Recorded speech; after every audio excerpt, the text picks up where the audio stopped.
এটা দেখা মাত্রই আপনার মুখ দিয়ে কিন্তু পানি চলে আসবে, আর সঙ্গে সঙ্গে না বানিয়ে এটা আপনি থাকতেই পারবেন না। সন্ধ্যাবেলার যে হালকা একটু খিদে লাগে তার জন্য কিন্তু এই স্ন্যাক্সটি পারফেক্ট। বাচ্চারাও কিন্তু খুব পছন্দ করে খাবে এবং একদম কিন্তু হেলদিভাবে বানিয়েছি, এবং এখানে তেমন কোনো তামঝাম করার জিনিসপত্র লাগবে না। শুধুমাত্র আলু হলেই আপনারা খুব সহজে এই স্ন্যাক্সটি বানিয়ে নিতে পারবেন।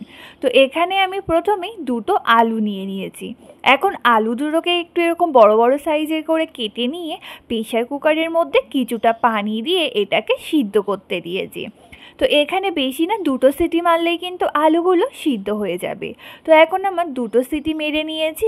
এখন প্রেসার কুকারের ঢাকাটা খুলে নিয়েছি। দেখুন আলুটা কিন্তু কত ভালোভাবে সিদ্ধ হয়ে গেছে। এখানে কিন্তু আলুগুলো কিন্তু খুব ছোট ছোট পিস করে সিদ্ধ করতে দেবেন না, তাহলে কিন্তু আলুগুলোতে এক্সট্রা পানি ধরে নেবে। এখন আমার আলুগুলো একটা এরকম বড় বোলের উপরে ছাঁকনির মধ্যে নিয়ে নিচ্ছি।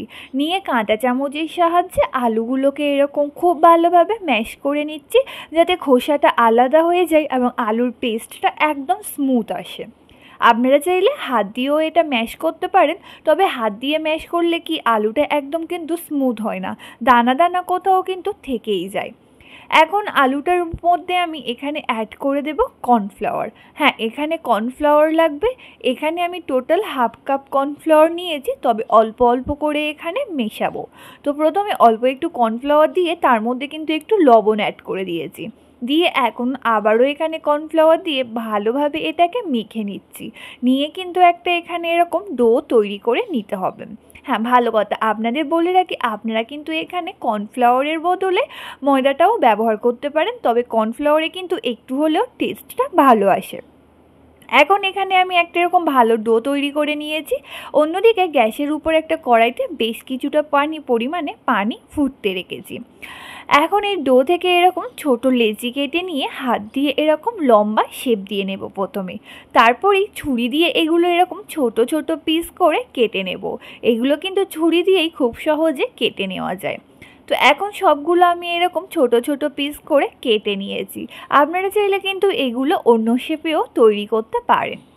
এখন আমি এই সব নাস্তাগুলো বা টিফিনগুলোকে আমি এই গরম ফুটন্ত পানির মধ্যে দিয়ে দেব। দিয়ে ভালোভাবে নেড়ে চেড়ে এগুলোকে ভালোভাবে প্রায় 5 মিনিটের মতো মিডিয়াম ফ্লেমে ফুটিয়ে নেব। নিলে কিন্তু এগুলো দেখবে আস্তে আস্তে এগুলো পানি থেকে কিন্তু উপরের দিকে চলে আসছে, মানে ভাসতে স্টার্ট করে দেবে। তখন বুঝতে হবে এগুলো কিন্তু পারফেক্ট কুক হয়ে গেছে।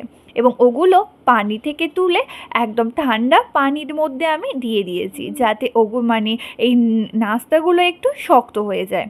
তো ঠান্ডা পানির মধ্যে দেওয়ার পরে এদিকে কড়াইতে আমি অল্প একটু তেল, তার মধ্যে একটু রসুন কুচি, একটু সয়া সস আর একটু টমেটো কেচাপ দিয়ে ভালোভাবে একটু ভেজে নিলাম।